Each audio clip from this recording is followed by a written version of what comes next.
Walls, breaking windows, ransacking offices. Those are the images we witnessed by a mob of protesters breached the U.S. Capitol. The big question, how, right? How was it possible? Yes, joining us now is former FBI Special Agent and former NYPD Sergeant Manny Gomez. Good morning, Manny. Thanks for being with us.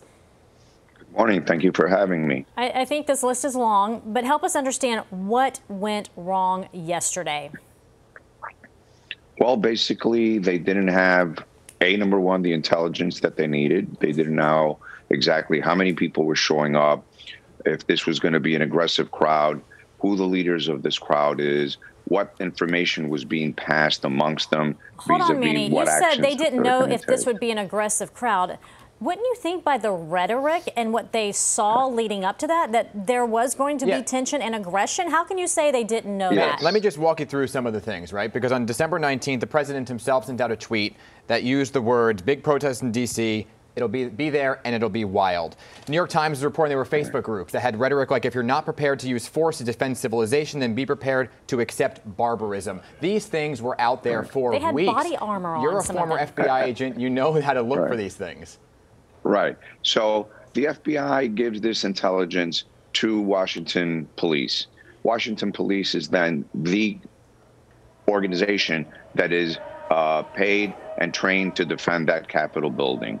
They didn't have enough people. They didn't have enough resources. They didn't have enough training and tactics in order to repel back this wave of people that obviously were there with motive and intention. I think people are asking. Yeah, people want to know, Manny, why wasn't that put in place beforehand? They had to have known, and that leads folks to wonder, was this an inside job? Well, inside job is a big term.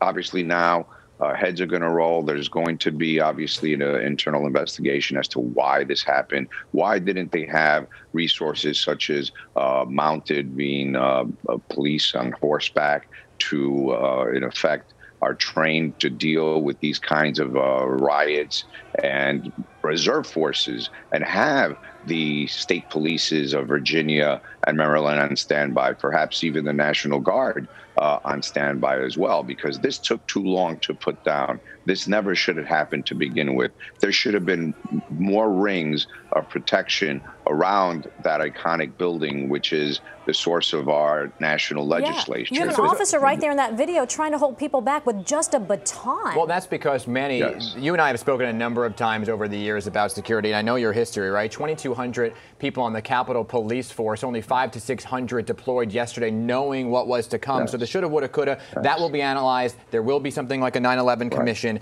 But you're in the business of security, right? So when you look at this, and we heard Congressman Richie Torres say this morning he doesn't feel safe, how would you restructure security around the Capitol now? Well, obviously, they have to look at the leadership of the Washington police, and they have to look at the memos, the internal memos, and what happened. Obviously, Washington police now has to be augmented. I'm sure at this very moment, there are hundreds and hundreds of different law enforcement organizations protecting the Capitol, protecting the Congress and the Senate, but they have to look at themselves internally as to how this epic and international failure, an embarrassing failure, happened and could have been allowed to happen. And they're doing that as we're talking. But at the end of the day, they totally need to revamp what they do, because obviously it doesn't work. We know that they have to revamp, but, you know, because you're a special agent in the National Security Division in your past as well, when you look at this, right, and many people are saying, well, what the heck was it? Is the term domestic terrorism a term that could be used for what we saw play out yesterday? Were these domestic terrorists? It could clearly be used in the context of some of the people that were there, some of the people that acted violently.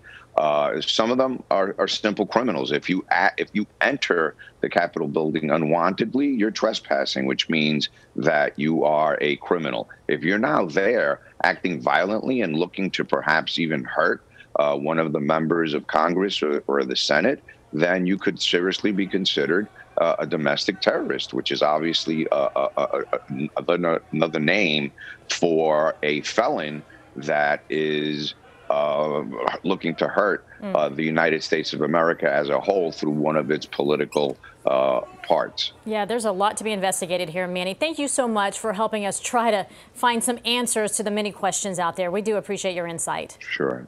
Thank you. Thank you for your time. 9:13, everybody.